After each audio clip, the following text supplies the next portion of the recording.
Welcome back to Fed Jumper, and next up we are going to be talking about Dr. Stone Season 4, Episode 28. Now, for anyone who has never seen Dr. Stone, I will go ahead and briefly give you the rundown of what this show is about. Okay, so these people were average human beings living their average lives, and then some guy petrified the world. Petrification basically is this image right here in your screen where your body is completely stuck in like rock formation. Okay, you guys get the point. Okay, so now I have been watching Dr. Stone, I think before the pandemic. I think before the 2020 pandemic, we had Dr. Stone and we were watching that, and it's a great old good time. Okay, so one of my favorite Dr. Stone arcs is the first arc, honestly. It was the best. It was like the Stone World versus Suka. I think it was Sukuna, whatever his name is. Not Sukuna, but I forgot his name. But it was the Stone World versus this guy who didn't want adults to be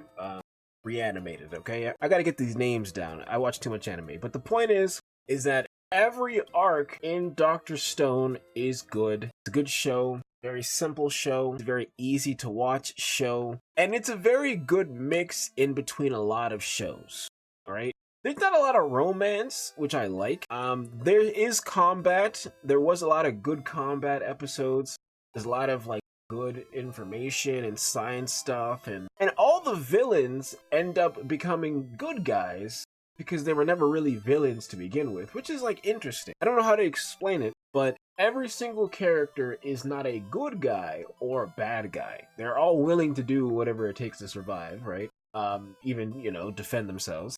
But I think it's because this is supposed to be more of like a kid's show. They're not really like killing each other, right? Because if you really think about it, if this was like a real survival anime, somebody would have ended up dead alone. Now, anyways, but the point is, I love this show. Every single character is worth watching. There are a few side characters, but even the side characters are pretty important, if that makes sense. So, anyways, I love everything about this show.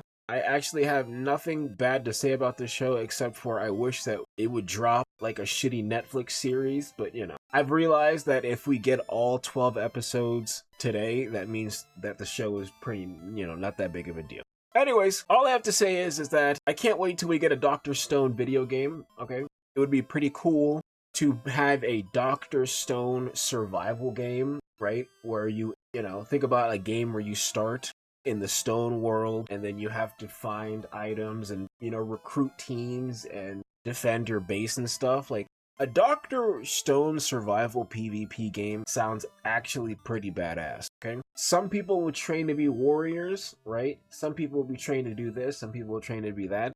Not everyone can be a warrior. That doesn't make any sense. The village wouldn't function, right? If you have a village full of 100 warriors, who's cooking? Who's making the medicine? Who's doing that? So the game has to force you to find people that can do that, right? You can't have a village full of doctors. Who's going to defend the village, right? So that makes the game actually worth playing and seeing if you can defend your village, and it's a very interesting thing. Anyways, and the villages will be guilds, right? There'll be guilds. You join a guild, you join a village, right? Very interesting. Anyways, but the point is that the Dr. Stone franchise, in my opinion, is one of the most underrated anime franchises of all time. I'm also keeping these videos a little bit shorter from now on, but I can drop more videos. So with that being said, visit pokejumper.org, link in the description down below. Have a great day. Please like, and have a great day. Have a great day. Have a great day.